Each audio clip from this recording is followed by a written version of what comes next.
வணக்கம் உறவுகளே, இன்றைக்கி நம்மளோட கிராண்ட் நோஃபல் ரெசிப்பியில் ரொம்ப ருசியாக கெளுத்தி மீன் குழம்பு எப்படி செய்கிறதுன்னு பார்க்கலாம்.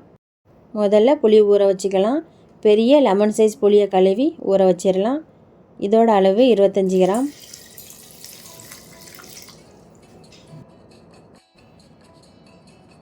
அடுத்து தேங்காயை அரைச்சி பால் எடுக்கிறதுக்கு 3/4 கப் 50 கிராம் தேங்காயை நல்லா நைஸாக அரைச்சி பால் எடுத்துக்கலாம். குழம்பு பண்ணுறதுக்கு ஊற வச்ச புளியை கரைச்சி எடுத்திருக்கேன்.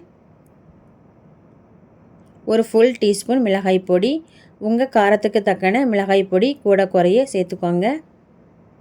ஒரு ஃபுல் டீஸ்பூன், அப்புறம் 1 டீஸ்பூன் குழம்புத்தூள் சேர்த்துக்கோங்க. நம்மளோட சுவைக்கு தக்கன உப்பு சேர்த்து கலந்து விட்டுறலாம்.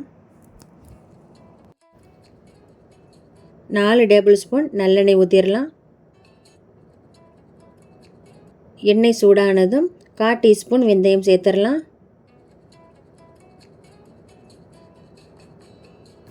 வெந்தயம் பொரிஞ்சதும் நறுக்கின 21 சின்ன வெங்காயம் சேர்த்து வதக்கிக்கலாம்.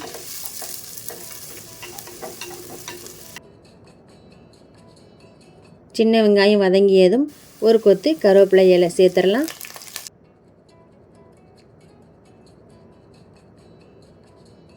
ரெண்டு பச்சை மிளகாய் சேர்த்துடலாம்.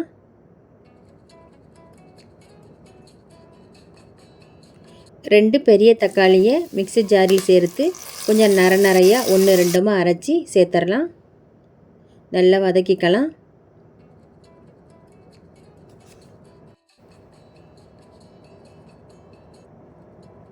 தக்காளி நல்லா வதங்கிருச்சு. புளித்தண்ணி குழம்புத்தூள் கரைசலை ஊற்றி கொதிக்க விட்டுறலாம்.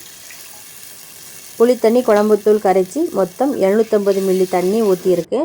நீங்கள் குழம்பு எந்த அளவு வேணும்னு பார்த்து தண்ணி கூட குறைய ஊற்றிக்கோங்க.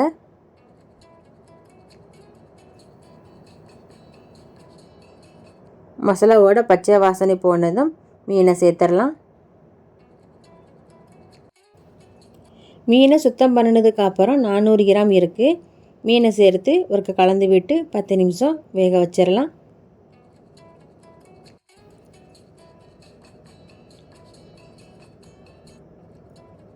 தேங்காய் பால் ஊற்றிடலாம்.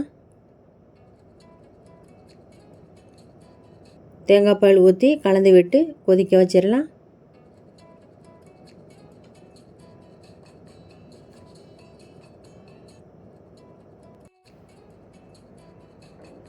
மல்லி இலை தூவிடலாம்.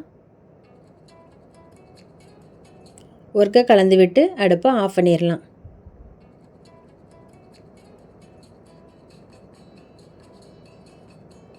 பத்துலேருந்து 15 நிமிஷத்துக்கு அப்புறம் திறந்து பார்க்கலாம். எண்ணெயெல்லாம் பிரிஞ்சு வந்திருக்கு. இப்போ ரொம்ப ருசியான கெளுத்தி மீன் குழம்பு ரெடி ஆயிருச்சு. நீங்களும் இதை மாதிரி செஞ்சு பாருங்கள். இந்த வீடியோ உங்களுக்கு பிடிச்சிருந்தால் லைக் பண்ணுங்கள், ஷேர் பண்ணுங்கள். நம்மளோட கிராண்ட் நோஃபல் ரெசிபிக்கு சப்ஸ்கிரைப் பண்ணுங்கள். நன்றி.